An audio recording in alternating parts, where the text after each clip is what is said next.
Assalamualaikum warahmatullahi wabarakatuh. Yang sama kita hormati Ibu Pengampu Mata Kuliah Pengembangan Kurikulum, Prof. Haja Purnawati. Semoga beliau dalam kondisi sehat walafiat.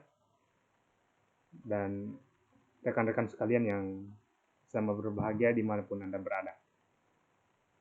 Dalam kesempatan ini, saya mewakili kelompok 5 akan mempresentasikan tugas yang diberikan terkait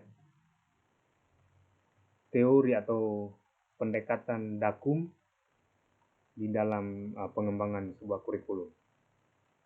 Pada kesempatan kali ini, tema yang diberikan adalah who uses dakum, atau siapa saja yang terlibat dalam pengembangan sebuah kurikulum dengan menggunakan pendekatan dakum. Namun sebelum itu, saya akan menjelaskan ulang terkait dengan apa yang dimaksud dengan dakum. Dakum merupakan singkatan dari Develop a Curriculum, di mana dakum itu sendiri adalah metode yang analisis kerja yang menghasilkan analisis proses dan fungsi, DONA 2002.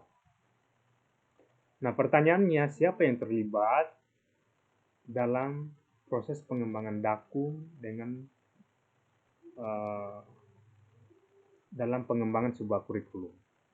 Nah, sebenarnya model pendekatan dakum ini merupakan pendekatan di mana isi dari kurikulum disusun oleh para profesional dari dunia usaha dan industri tanpa melibatkan personil dari sekolah, dengan harapan isi dari kurikulum tersebut memiliki tingkat relevansi yang tinggi dengan kebutuhan lapangan kerja.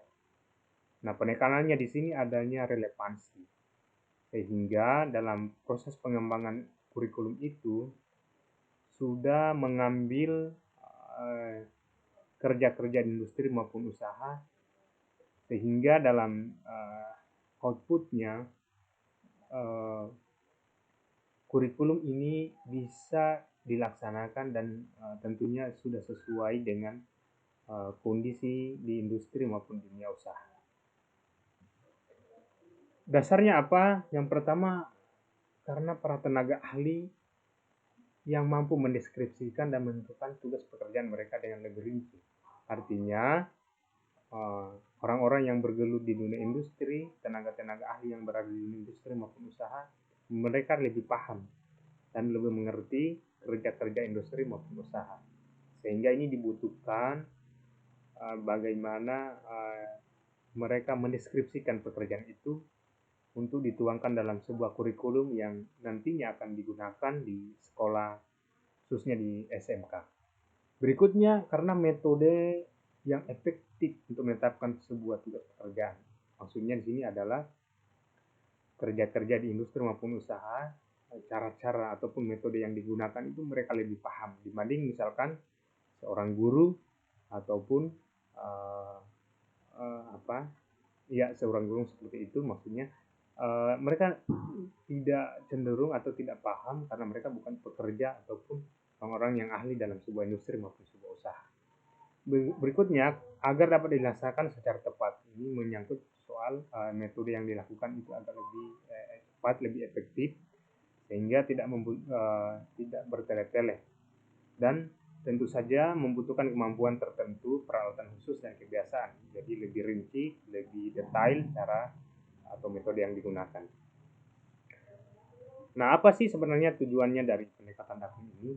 Jadi sebenarnya tujuannya adalah menjadi sebuah jembatan, ya, menjadi sebuah hal yang lebih positif untuk pendidikan dalam hal menghasilkan lulusan yang berkompeten dan pendidikan yang berkualitas sehingga mampu mempersiapkan diri mereka dalam menghadapi tantangan di masa kini dan masa yang akan datang.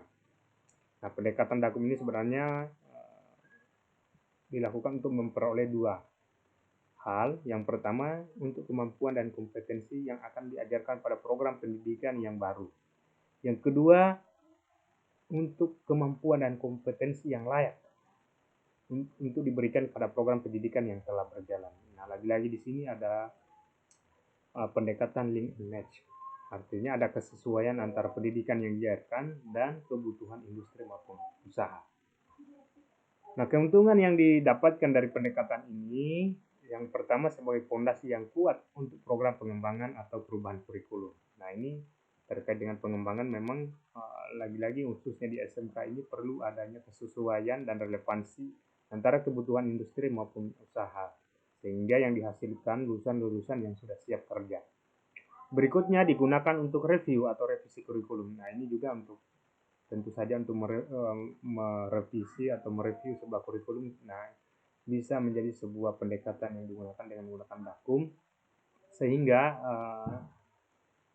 dalam proses review atau revisi kurikulum itu bisa ada kesesuaian.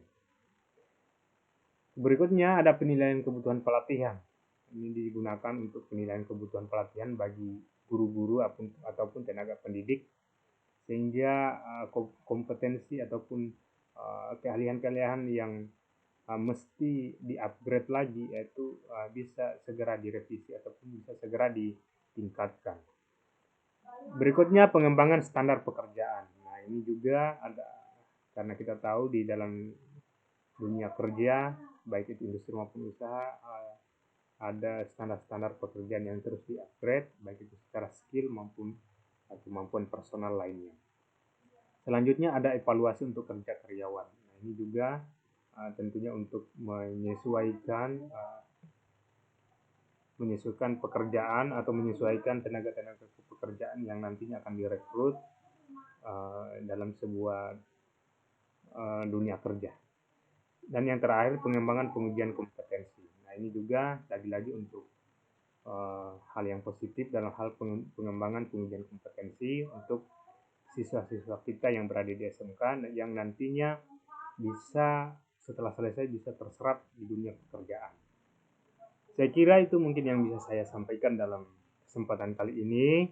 Mohon maaf jika banyak kekurangan. Tentunya secara pribadi mewakili kelompok 5 sangat mengharapkan saran dan masukannya. Dan pada intinya kita bisa mampu menyerap dan memahami materi ini secara baik dan untuk keperluan kita masing-masing di dalam pekerjaan kita, apalagi yang berprofesi sebagai seorang guru. Terima kasih. Assalamualaikum warahmatullahi wabarakatuh.